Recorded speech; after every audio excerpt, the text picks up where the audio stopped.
All right, my pleasure to introduce Jaana Dielenberg. So her title of her talk is Ecologists Be Heard: How to Get Science in the Media and Reaching the Public. So Jaana did her bachelor's in geography, master's in environmental science at the University of Melbourne. She spent a decade working in waterway management and then moved into knowledge brokering roles, a word I had to learn when I got here. Knowledge brokering, we don't have that. So then she was here at UQ for 5 years at the Threatened Species Hub, where she helped author 7,500 media pieces. Yeah. And then now she's back with the University of Melbourne, but she's in working with the Biodiversity Council, which has 11 founding university partners, including UQ, including Hugh on the board. And so we're going to hear a little bit about that and a lot of bit about communicating science to the public. Excellent. Thank you very much. Thank you. So first of all, I'd like to acknowledge that we're holding this talk, and I also live and work on beautiful Eora and Turrbal country, and I pay my respects to the elders past and present. And I'm going to talk about how you can get your science in the media. And the message you should take from my bio is none of my actual undergrad or postgraduate education was in communications. And so if any of you can do this and can do this well, there are quite simple strategies and things to learn to do communications. And the thing that you all need to do it really well, which is what you have, is the content knowledge to bring in, to be feeding through. And so hopefully I can inspire you to try it, and do also feel free to talk to me at any point if you've got something that you've got coming up. So firstly, I'm going to talk a bit about the Biodiversity Council. So why is the Biodiversity Council needed? I will skip through some of it because I'm sure that a lot of people in here understand there is a biodiversity crisis without going into the details. But the council was formed because there is this rapid and often reversible decline in biodiversity, and we all understand that the consequences will be far-reaching. And so far, the national response has been grossly inadequate. And so, particularly following the end of the Threatened Species Recovery Hub, in which many pretty senior environmental scientists were working and promoting science, there was felt like there was quite a gap in commentary on biodiversity science and what was happening. And so quite a large number of scientists got together and wrote a letter, and quite a lot of funding comes from the Potter Foundation, but also from the founding partners. The University of Melbourne is hosting the council and has put in a sort of bigger share to start it off. It's sort of really University of Melbourne has helped to kick it off. So that's why I'm based at the University of Melbourne and why we're hosted there. But their long-term intention is for us to become independent, like the Climate Council or other groups. Everyone in this room understands kind of the scale of the biodiversity crisis, I think. Our council purpose our vision is that Australia's biodiversity is recognised and valued as a priceless heritage, a foundation for our life and a defining feature of our country, and its future is recovered and secured. And the purpose is to be a trusted expert on all aspects of biodiversity to the Australian people and to decision makers, motivating action that enables nature and country to prosper.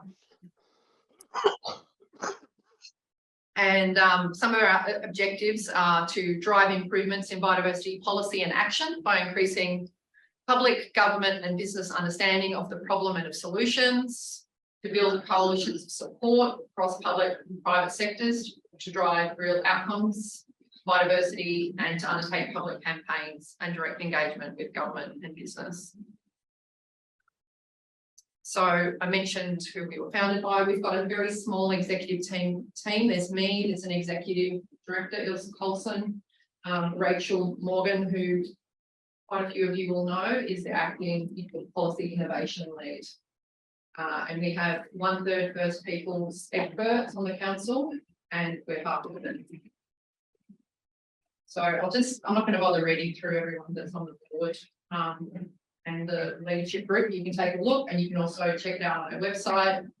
I haven't got the address here, but I'm sure you can all Google Biodiversity Council. There you go. So Hugh is the two co-lead councillors are Hugh and Dr. Jack Pascoe, who's a UN man, who's based at the University of Melbourne. And then they're about, let's not go straight to that one, Mark. Yeah, flick past that one fast.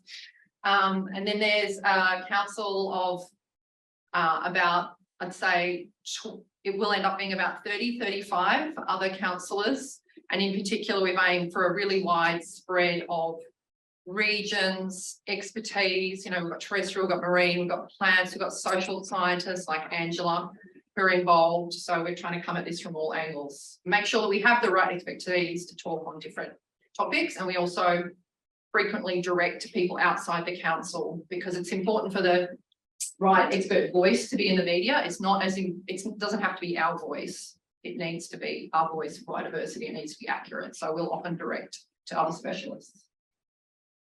Okay, so on to the how to get your science and media reaching the public. You could try Lucille, as I did on the ABC 7:30 report, quite embarrassingly.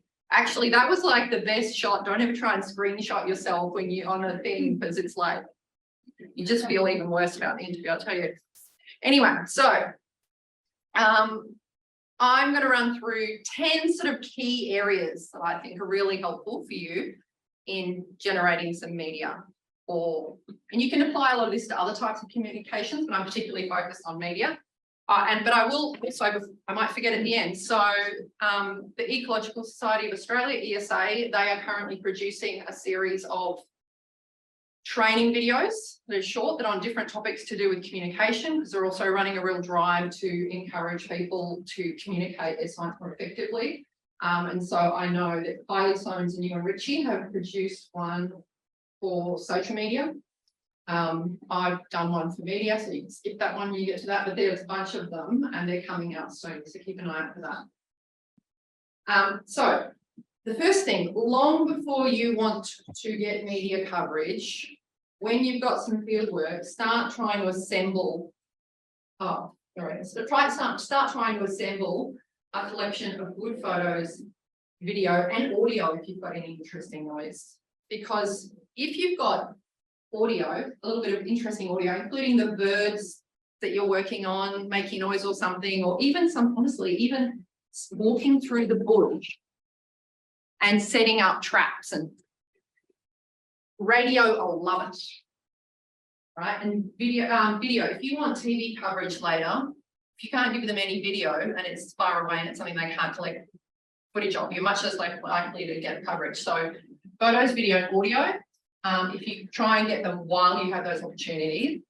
And some tips for that are, particularly with the video and the photos, go for a variety of wide landscape views, set the scene, the forest or the mangroves, whatever it is.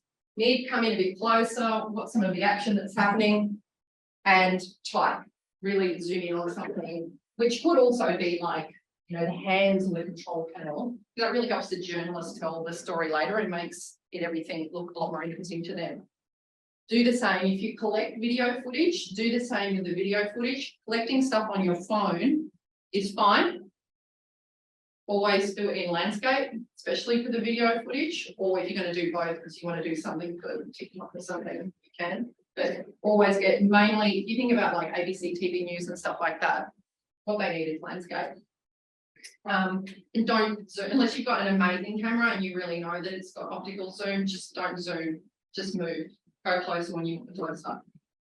Because otherwise it gets pixelated and it's not good quality. And when you're catching video, doing video, hold it steady and count to 10 seconds in your head. Because even though it feels like when you're doing it, it starts to feel like long, but the editors, when they cut it together, they really appreciate it. If you can just collect some of this material while you're doing your field work, before you even know what your finding is, later on when you've got your finding, also like even the UQ, say site media team, their ability to help promote your work, or them to be able to also then do an interview with you and add in the bits of footage that you collected, Because remember, uni media teams are always looking for opportunities to promote the uni, and if you can give them some interesting looking footage, chances are they're also going to make more effort for you to put stuff together. So engage with your partners early. So to succeed and do your research and keep going out to site and keep working on the species, which no doubt a state or territory government also feels a proprietary interest in, you know, you need those relationships long term to do your research, so don't burn them through one media story, which I've seen happen. And all you really need to do is keep people in the loop and consult with them. And occasionally I've seen people choosing not to do media because the partners really don't want it, and they shelve it for a year. It's not worth it to them to not be able to then keep doing their research. And sometimes they can come back to it again later when it's all right time with the partner, or they're no longer dependent on their funding, something like that. So do keep your partners in the loop. Really helps to acknowledge the work they're doing, how your research fits them, like working on a species that Queensland park rangers have been working on. Acknowledge that they love it. It helps to build a relationship with them, and it's just reasonable. When I tell the whole story, and you accidentally sing that. And do also keep in mind that when you've got these really positive relationships with people and talk to them early, they can really help you with photos and video, because the quality of the photos you can offer with a media story really influence the level of coverage you get and how easy it is. Like, you might have an amazing story, and sometimes it's sort of 50-50 whether they decide to run your story based on the fact that you had no photos or you had amazing photos or photos. So, Nikki, so this was TSR Hub research on the right, which was the National Plan Action Plan, and one of the plans in the plan, Victorian government do a lot of work on. This is Nigel Walsh from one of the Victorian government agencies. And I mean, we haven't been directly talking with Nigel at all. The team had, and when we came time to do the media campaign, we reached out and really talked to them, and we're like, have you got photos that can help us to sell this? And the seeds and all are so tiny, he picks them up with a dustbuster. And how cool is that photo for like Nikki Perkins when she's wants to write an interesting story? We want something interesting. And so sometimes what the material partners can give you really helps you to get a story. I'd like to acknowledge Dave Crawford at DVCA, who through TSR Hub gave us so many amazing high quality photos that really helped us to sell the research we worked. These are the photos he'd taken completely unrelated to the hub. And in many cases, AWC has been able to provide photos. So yeah, it's two-way. It's a two-way thing working with the partners. It can really help you as well as people connect. Okay, once you get into the point where, oh, okay, I've got my paper, it's going to come out, or you've decided for whatever reason you're going to do your story now, you need to work on a pitch that you're going to give to a journalist or in your media release. And a short pitch is short and compelling. What is your story in 25 words? Because if you can't work out what this is and what it means for why it's nationally significant in 25 words, it's too complicated for a journalist to get their head around. You have to talk for 5 minutes to try and tell them what it is. There's no way they're covering the story. Because one thing what they need to do when you tell them, give them the pitch, they need to also be able to say, go and turn around to an editor and say, I want to do a story on ABC. And they need to get their head around it. Whereas if they're going, well, it was something about this and that, and they said there was something about, I don't know, slugs within West Lake, is definitely not happening. So 25 words. And sometimes that means you have to just pick part of the research that you can make a short and compelling story or book. And it doesn't have to match your abstract. So in the case of this 13 Australian mammals saved from extinction by cat and fox free havens, the paper was on an inventory of Australia's haven network and a prioritisation of where new havens should go. Like that as a national piece of work is really important and significant in terms of the whole inventory and all, but tell a journalist you want to write a story on an inventory, it's like, you're not really going to get that much coverage. Jesus Christ, I think I've got to put this down. This is skipping ahead, but still. Oh, is it? Or maybe. Well, I thought maybe I was. Anyway. So in that case, looked in the data, and one of the 10% of things that you can pull out and say from that data set is there were 13 species that are now only found in pattern fox-free havens. And yet we could confidently say, if it weren't for the havens, they'd have gone. And so we used that as the headline, that is the thing, the story. And then once you've got the story, I mean, they also want some other detail. We got to talk about, oh, this is one of the findings of the big inventory and blah, blah, blah. But we didn't lead with the inventory. We lead with the thing that people in the public would also care about. Oh, we saved species for extinction. That sounds pretty good. Rather than we did an inventory. And also, like, in terms of what makes it compelling to them, some other research which was on agricultural impacts of toxoplasmosis, pulling out things like for Kangaroo Island, which is really bad, has a lot of toxo, and they've got a sheep industry, pulling out some particular facts for them and saying, you're going to want to run this story because this is causing your industry, blah, blah, blah, even though the whole paper was much sort of bigger than. Okay, pitching. So this is kind of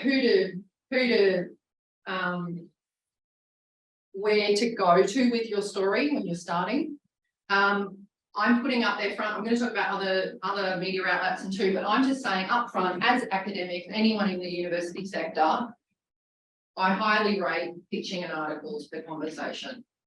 For one thing, even if you get a lot of other coverage, this is the one thing that you can guarantee is detailed and accurate, fairly detailed and accurate. You've got control over the accuracy. And it gets used by a lot of other journalists to identify stories. So if you run a combo article, chances are you'll get interview requests from ABC and other Guardian, other places. And often sometimes for months and months afterwards, journalists go through it and they get ideas from it. It is written for non-academic readers. And so when you use their pitch portal, which is like a 50-word sort of what is in a sentence, and then 100-word why is this important, and then 150 words of some more details. Remember that it's written for non-academic readers, and you should write the pitch like that.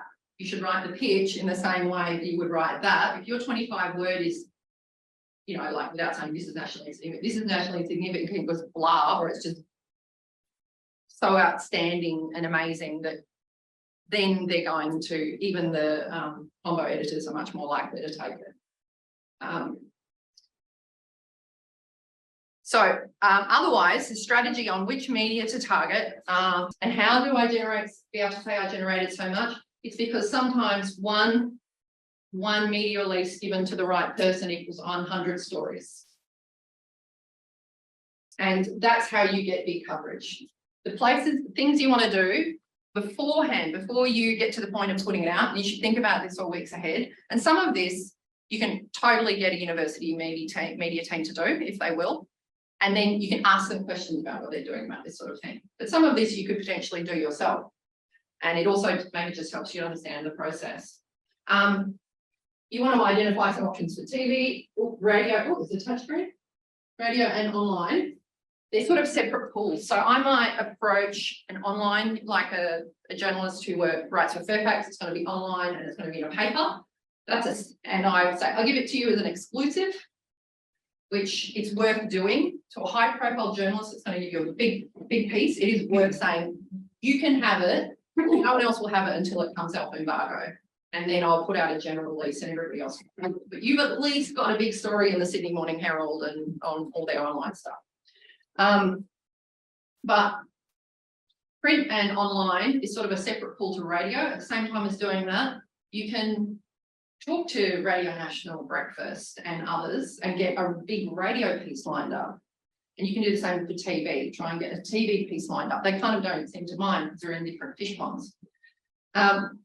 I love ABC Radio National Breakfast as a show. Why? As a media person who handles media, because it will run on all of the 100 ABC radio networks that day, and if it was a good piece, and if there's, you know, not something filling the airwaves like, you know, Donald Trump doing something ridiculous, they might run it more than once because it's the AM, and so sometimes it runs on several things, and suddenly in terms of your media metrics, you've got, you know, a couple hundred stories just from that.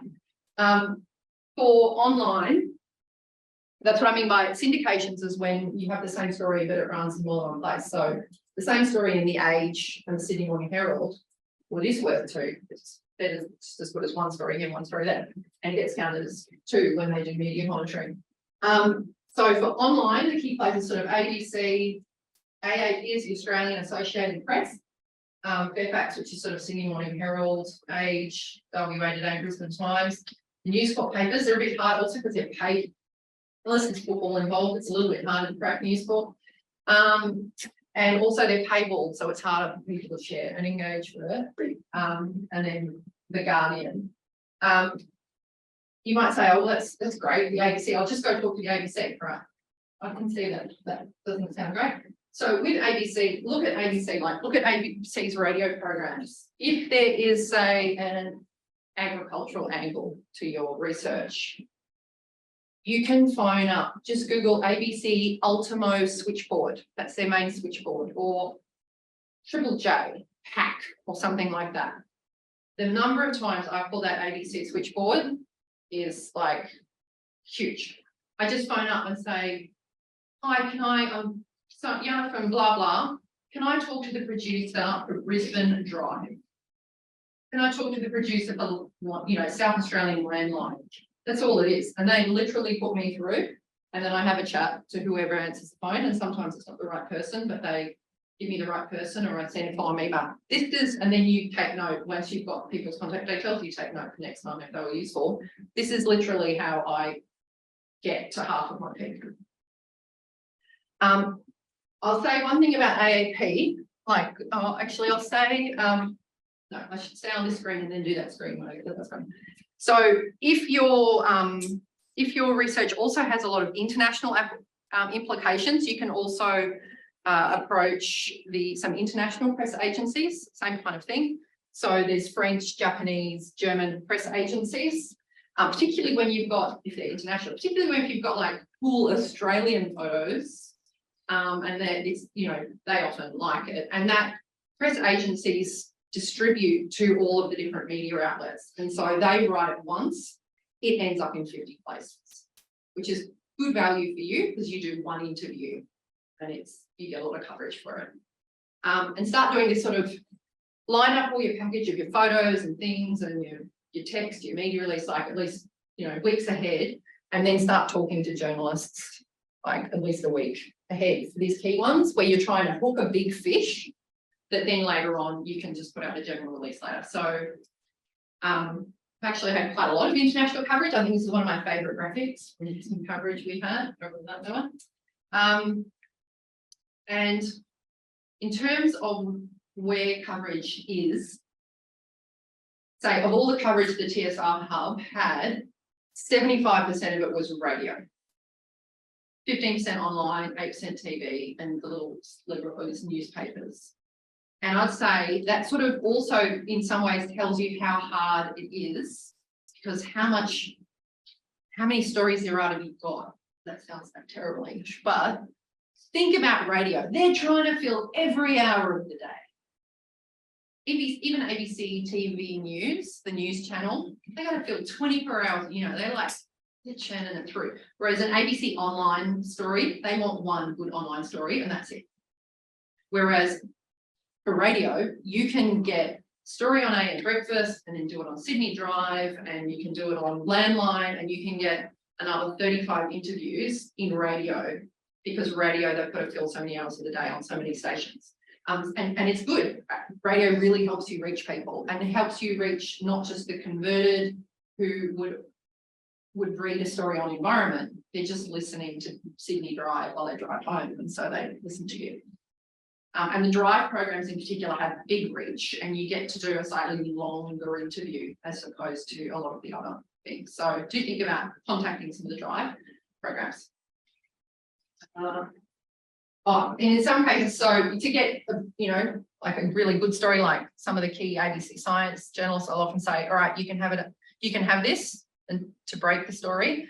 Sometimes I even let them influence the timing. They're like, oh, I really want to do that story, but I'm working on a big story this week. Can we run it next week? Sure.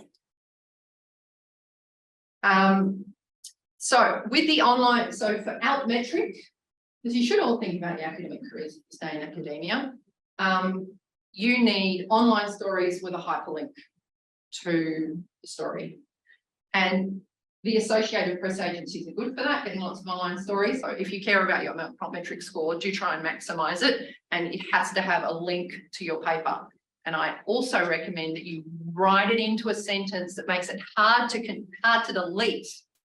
New research published in blah found that blah, and just include a little hyperlink. And if you put it at the bottom, it's more likely to get deleted. Put it in near the top, they might leave it in. Try regional angles if you need to. So I helped a team at Western Sydney Uni do a media campaign for this research, which is on climate change increases risks to urban forests. We got huge amount internationally, but we hadn't managed to crack a decent ABC story. I hadn't an ABC online story yet, and I really wanted to have one. So I started saying, within, you know, it was a global study, but actually they also had a data set from Mildura, and they were actually going to also be doing some fieldwork in Mildura for a related thing. And so even though I hadn't managed to get one of the ABC science journalists to cover it, I just phoned ABC Mildura and said, I've got this story, blah, blah, blah, there's a local angle. And the local ABCs, they often really want local content that's interesting. So they were all over it, and they went out and took photos with the research team when they happened to go and do field work. And it still is a great online story for us. It's just comes with a sort of a Mildura angle. So that's sort of another way you can do that. One of the ways we got such high international coverage on this, which, you know, we got, where was it? 216 different news outlets did work on it, and it is good for your how many people access your paper. I think this study is published on it now, saying, you know, papers with a higher Altmetric and attention score actually do get access. The more people know about it. So they've had 7,000 article access already. They did this last year. When we pitched a conversation article in Australia, but we had in the research team, we had a French speaker, we had a Spanish speaker, and it had global implications. So we also pitched, first of all, we tried to through the conversation Australia. We can do French and Spanish art versions. And I think with one of them, they said, oh, you have to pitch through their portal. So the Spanish speaker did through there. So we had it go out on the same day in 3 languages. And a lot of, you know, as you would know, a lot of places will reprint the Congo articles. So that's one of the ways we got such big international reach. So timing is important. Adapt if needed. So don't pick budget week. You know, don't pick weeks that the media is going to be all over obsessing about something else. And sometimes you didn't know something was going to happen and you're coming towards a date. And in my case, I start calling journalists a week out and people and sending it to them, and they go, oh, it's a really nice looking story, but just, you know, too busy with, you know, Donald Trump stood on a corgi. And if no one's taking the bait, so in this case, this excellent piece of research by Alison Stobo-Wilson and others, which are on small mammal decline and the relationship to habitat, not just feral predators, in the top end. I just couldn't seem to get any interest in the story, but I hadn't put out the release publicly yet. So we just sat on it. And I waited and I watched the ABC news feed and other things. Once they start just doing sort of half human interest stories, Martha reunited with her cat after 3 years. You're like, all right, the timing is right. Donald Trump and the corgi story is dead. There's space for it. And then I just went to different journalists. Hey, I've got this great story of research that's just been published. They didn't ask me how just. And so that is a good technique. I've often gotten was not getting any traction. And then I got actually quite a big run when I tried it 6 weeks later or something like that. It's not just hold back if you need to, it's also what's happening in public discourse, what's happening around the world. That thing that you did 1.5 years ago or 2 years ago, is it suddenly really relevant? And maybe you didn't really get much coverage or any coverage of it at the time. And can you brush it out and re-inject it? So 2 of the big stories that we've had for the Biodiversity Council so far this year, actually things that were TSR Hub research that was completed more than 2 years ago. And we still got a big run because the issue with pet cats, management and local councils were getting very topical in New South Wales and Western Australia, and we've done a big survey of all the local governments in Australia about their how they manage cats and things like that. And it happened right at the end of the hub. We didn't really have time to do a media campaign or anything. It's this great report, and it is still the latest and most accurate snapshot of what's happening in that space. So we pulled it out and we just brushed it up. And honestly, no journalist said when was this published. They're just like, oh yeah, this is really topical and that's great findings. And so with that too, we started with a conversation article, which the conversation article meant we got approached by a 7:30 journalist. We did 7:30. 7:30, they turned into a BTN. Love it that we made BTN. Does anyone have kids at primary school and know what BTN is? Or yeah, people who went to primary school in Australia remember BTN. It's behind the news. They show it to kids at school at sort of, when you're supposed to be having a lunchtime or something and you're a bit up. That's what I remember it BTN. Same with this one about top 10 actions to make a difference for biodiversity. David Attenborough said something in the UK, and I went, oh, we can use that as a hook to pull that thing back out, and it worked. So you've got your idea, you've got your 25 words, you've got a package of photos, you've spoken to all your research partners, and they're all happy with the idea that you're going to try and generate some coverage, and maybe you're going to throw some of the interviews also to someone from their organisation. How you do it. So I mentioned before, using the switchboards, identifying programs and using the switchboard, asking for the producer. They are super busy people. You've got 2 minutes of their time. If in 2 minutes you can say, oh, hi, I'm from blah. I've got a story that you might be interested in because it's 25-word version, not the really long version. What's the 25? But they can always ask follow-up questions. And then if you can, just say, and what's their angle? So, we've run a national survey on, we've identified the top 20, 20 butterflies in Australia are most likely to go extinct. And I think ABC South Coast would probably like to cover it because the most imperiled butterfly is in your area. And I have an amazing photo of it that I can give you. So is there a local angle for them? Or some kind of reason why it's perfect for your photo, your show because blah, or pet cats. This is great because we know everyone in the community has an opinion on cats, which is literally true. And so that really helps. And tell them straight up. And I've got amazing photos, or I've got photos or video or whatever like that. This story that we got for Australian Geographic. And sometimes it's like, do all the work for them. You could actually, I wrote this story for Australian Geographic. I'm like, but first of all, I was like, look, I have amazing photos. And here is the 100-word version of what this story is, which they can get their head around quickly. And they go, oh yeah, actually, yeah, that looks good. Yeah. And I said, and I will write it for you. They edited it. But what have you got to sell to them for what they do? Like they're making magazines or something like that.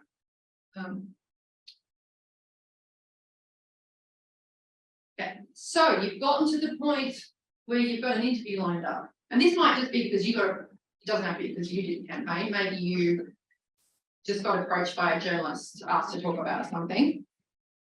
These are the key things to ask and to think about. How long and into, well, first of all, what's the format? I think I had it on a small.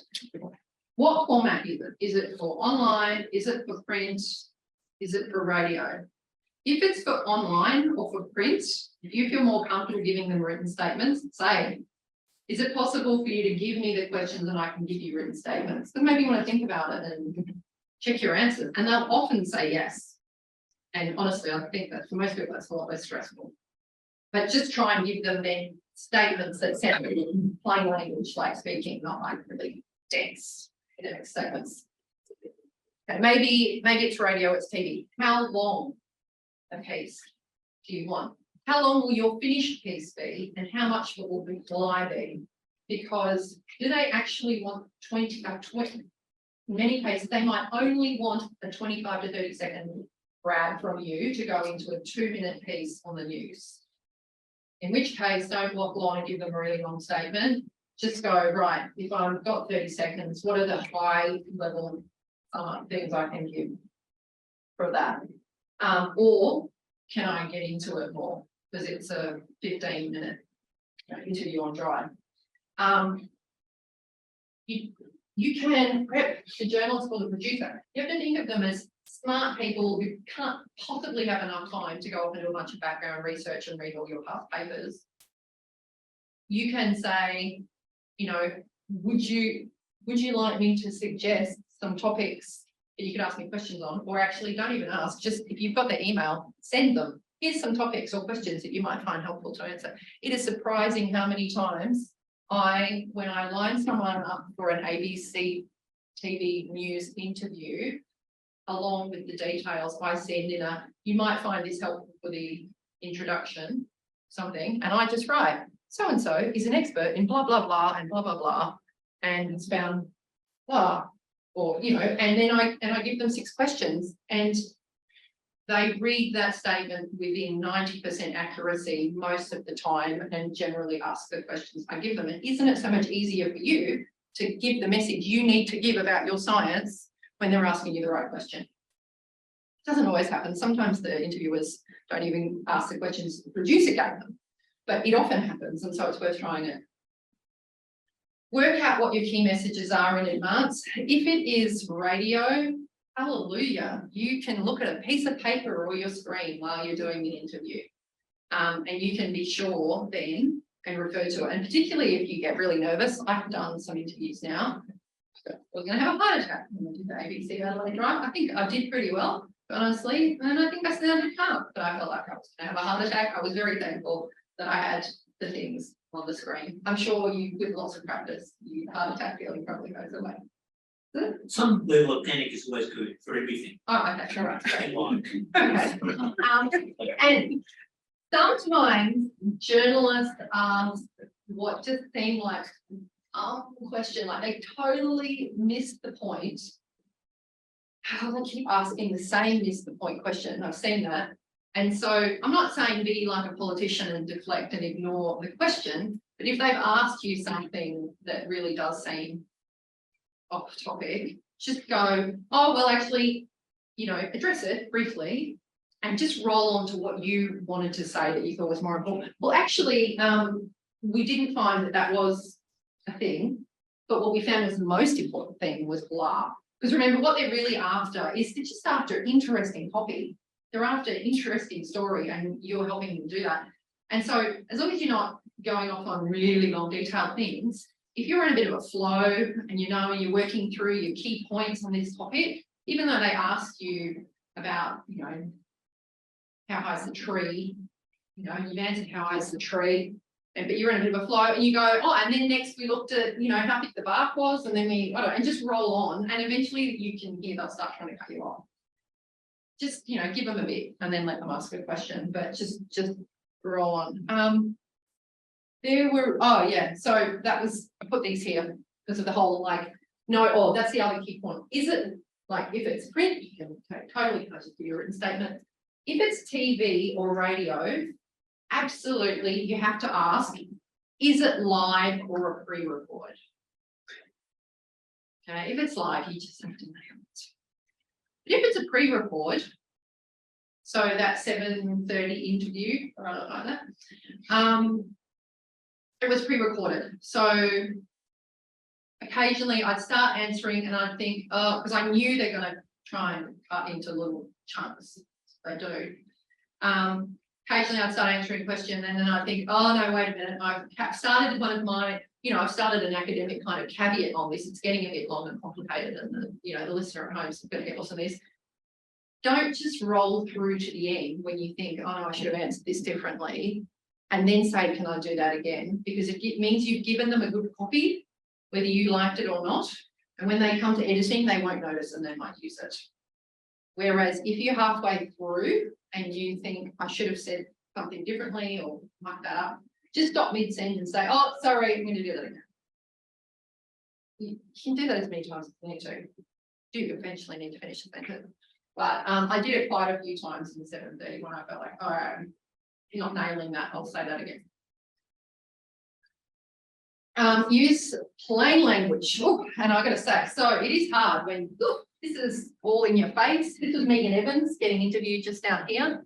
It is pretty intimidating. Do have your sheet of notes because you might find that my brain is flooded with cortisol and I need to remind myself what I had to say. All right, use plain language because it's not even about what the journalists can understand. It's really about getting your message out to the wider public and listeners, readers of the program.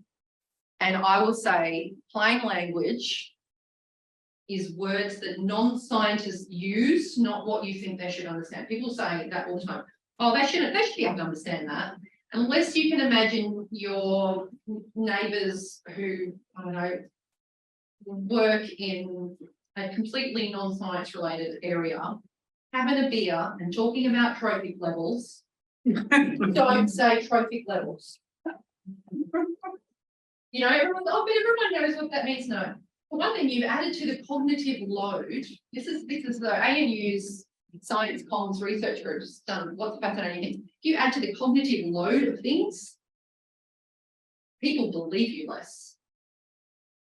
If it is said, this is why they love the kind of it comes out of Donald Trump's mouth. It seems so simplistic, it must be true. There's a connection anyway. So simple statements doesn't mean you take away the complexity of the underlying concept, but just try and say it in really plain everyday language. So avoid jargon. If you really have to use a particular piece of jargon, you've got to explain what it is in a simple way. It's really helpful to have a few relevant statistics. I think the statistics often show that this is science. It's not just my opinion. But I'd say if you can communicate those statistics with an anecdote, it helps people get it.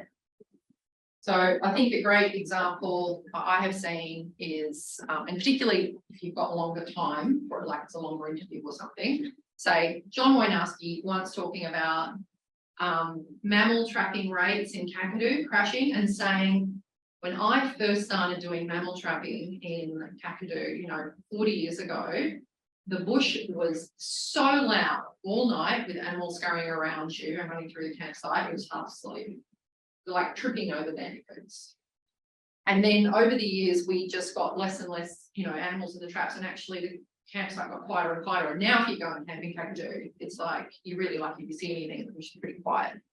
And look, here's the graph of trapping success rate. And suddenly it's not just statistic, particularly for non-scientists. It's not just the statistic, it's something that they can really imagine what that difference is. So if you can give them a kind of story like that, it really helps people connect with what it means. And do tell them, what does it mean? Because sometimes we assume it's pretty obvious what it means, the trapping success rate. But people in the broader public, they often they don't. Science is not their gig, or ecology is not their gig, and you've just got to spell it out for them. What does it mean and why is it important? And so my final thing, make things easy for journalists. They are doing you a favour by covering your content. And so have everything ready to go. Be available. Well, for one thing, don't put something out in a time when you're only going to have an hour here and then an hour 3 days later. Oh, be available and respond quickly. Most of the time, journalists work on a super, super short time frame, and they start working on the story the day they're going to file the story. So when they send you an email in the morning saying, are you available to talk on this? don't, if you can avoid, don't respond 4 hours later saying I can talk to you on Wednesday, because they will just find a different expert, because you might think this is absolutely, I am the only person who can really talk about this is my topic, but to them they just need an expert that ticks the box, and they'd like to think it was the right person, but ultimately their time frame and their pressures are going to drive them to pick someone else. And so if you are just available and make things easy, you often get other opportunities. If you are good at talent, journalists keep an open who is good talent, as in you gave a reason, you responded quickly, you were helpful, you gave a reasonable interview, you know, you gave them some other useful suggestions, so they'll contact you again. And then when they contact you, sometimes there's other opportunities. So this was recent coverage in the Sydney Morning Herald, online and in the paper, in the Sydney Morning Herald and the Age and all the other Fairfax papers. And this was a story by Laura Chung on the new threatened species that were being listed. And so this is a big slab of quotes from Martine, which came about because on the day Laura contacted me and said, oh, I'm doing a story on this. And I was like, I've got someone for you. I'll get you to, like, I think literally from when she contacted me, it wasn't even in the morning. From when she contacted to me to when she needed to file the story, it was about 45 minutes. And so I was just, Martine, give me some quotes. And she texted me stuff and I tidied them up a little bit and I sent them on to Laura and bang, it was out. So sometimes you might have to work for a long time to get a coverage as good as that, but just you take it when you can get it. And partly it's about responding quickly. It's also, I think they really respect too, when you're like, well, this is my bag, feel free to contact me anytime on this. But if you have related questions, related topics, feel free to ask me. If I'm not the right person, I'll be happy to, you know, recommend someone else to you. Because then they trust too that you're going to talk on your thing and you're also useful because you know. Okay, so here are my details. Very much. Knowledge and hosted by the University of Melbourne. This is why I got University of Melbourne email. I'm also a university fellow at Charles Darwin University. Did used to proudly say I was part of the queue, I remember. And yeah, if you have ideas for media, if you've never done it before and you just want to have a chat, feel free to reach out to me. CBCS is chipping some money into the Biodiversity Council, and I would like to give you some service for that. And in particular, sometimes what I can do is help just give you, like I've been doing for a PhD student at another university, just give her a bit of guidance about what to do and even like where to ask in the universities for university space and things like that, and next things to do. Things up. Feel free to ask me any questions you like. Thank you.